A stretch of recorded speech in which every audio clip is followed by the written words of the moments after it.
You think you're in control right now. You think you decided to click this video. You think you chose what to eat this morning. You think the reason you feel tired, anxious, or foggy is because of something you did or didn't do. You're wrong. And the terrifying part, the systems running your life aren't broken. They're working perfectly, just not for you. In the next few minutes, I'm going to show you exactly what's happening inside your body and brain every single day. Things confirmed by science for decades that nobody ever bothered to explain to you in plain language. Not motivation, not life hacks, but biology. Real, documented, peer-reviewed biology that changes what you eat, how you sleep, who you trust, and why you feel the way you feel. Let's start with something happening to you right now, this second. Right now, your stomach may be sending your brain a signal that says eat something. But here's what they don't tell you in school: that signal has almost nothing to do with whether your body actually needs food. Hunger is triggered primarily by a hormone called ghrelin, produced in your stomach lining. And ghrelin runs on a clock, not on empty. That means your body starts producing hunger signals before it needs calories, based on when you usually eat. If you eat lunch at noon every day for a week, your body will start producing ghrelin at 11:45, even if you had a massive breakfast. This is why willpower diets fail. You're fighting a hormone, and hormones don't care about your goals. But here's the part that should genuinely disturb you. Ghrelin spikes when you're sleep deprived. One bad night of sleep, just one, increases your ghrelin levels by up to 28%. According to research from the University of Chicago. That's why you wake up after poor sleep and reach for high-calorie food. It's not weakness, it's chemistry, and there's more. Ghrelin also rises when you're stressed and when you're lonely. Your body interprets stress, loneliness, and lack of sleep as threats to survival. And its solution is to make you eat right now. So when you lack discipline around food, consider this. Maybe you're not undisciplined, maybe you're just underslept, overstressed, and biologically overridden. Here's something strange. Your body doesn't just respond to your emotions,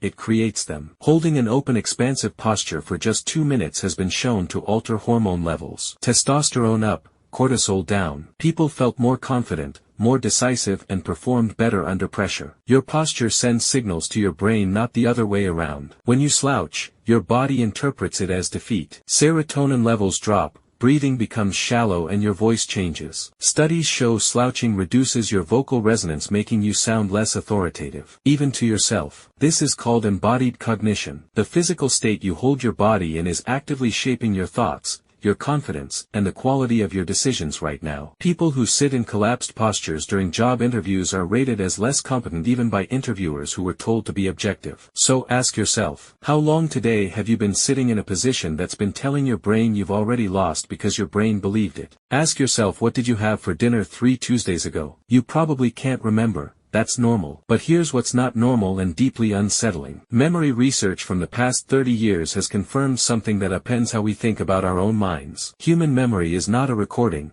it's a reconstruction. Every time you remember something, your brain rewrites it slightly, and each rewrite is influenced by your current mood, your beliefs, and what you've learned since the original event. This is called memory reconsolidation, and it means the memory you have of an argument with someone you love is not what actually happened. It's what happened filtered through everything you currently feel about that person. In legal cases, eyewitness testimony, once considered the gold standard, has been shown to be wildly unreliable. Memory researcher Elizabeth Loftus demonstrated that asking leading questions after an event permanently changes what people remember. In one experiment, participants watched footage of a car accident. Half were asked how fast the cars were going when they smashed into each other. The other half were asked when they hit each other. The smashed group reported higher speeds, and 1 week later, they remembered seeing broken glass. Glass that was never in the video. A single word rewrote their memory. Now ask yourself, which of your clearest, most certain memories might be fabrications you've convinced yourself are facts? Here's something that's been happening to your brain for years without a single warning label. Every time you receive a notification, a like, a message, a comment,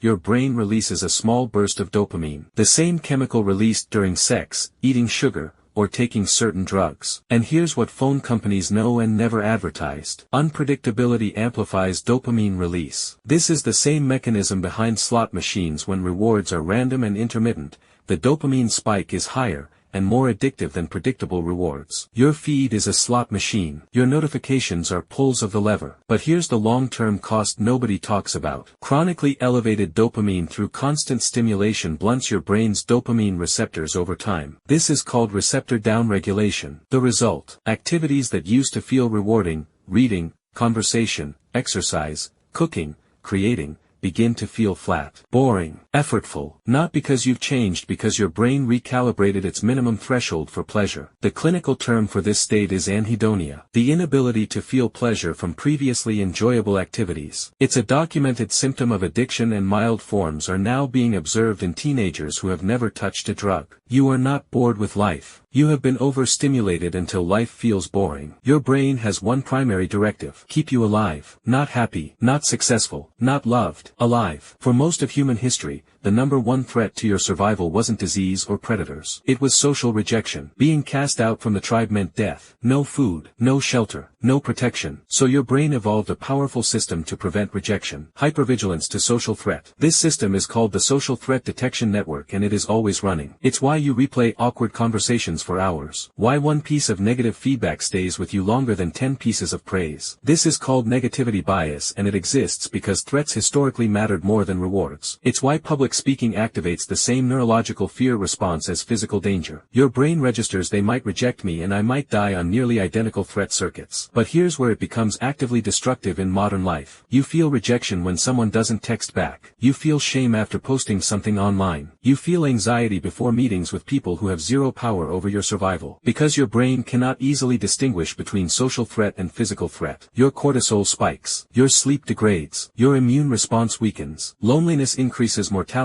risk by 26%. Not because it's sad, because your immune system listens to your social status signals and responds accordingly. You are biologically wired to need connection, and modern life is biologically designed to interrupt it. Let's sit with what you just learned. Your hunger isn't always real. It's a hormone clock shaped by sleep, stress, and routine. Your memory isn't a recording. It's a live rewrite, shaped by everything you currently believe. Your posture is speaking to your brain constantly, and your brain is listening. Your phone has been adjusting your dopamine baseline for years, and the flatness you feel might not be depression, it might be recalibration. And the anxiety you carry about what people think of you, that's a 200,000-year-old survival system running in a world it wasn't built for. You are not broken. You are not weak. You are a biological system responding logically to inputs that were never explained to you. That changes today. The most powerful thing you can do with any of this isn't a life hack or a morning routine, it's awareness. The moment you know what's driving you, you get a fraction of a second of choice before the system runs. And that fraction of a second, that's where you actually live. If any part of this made you think, wait, that explains everything,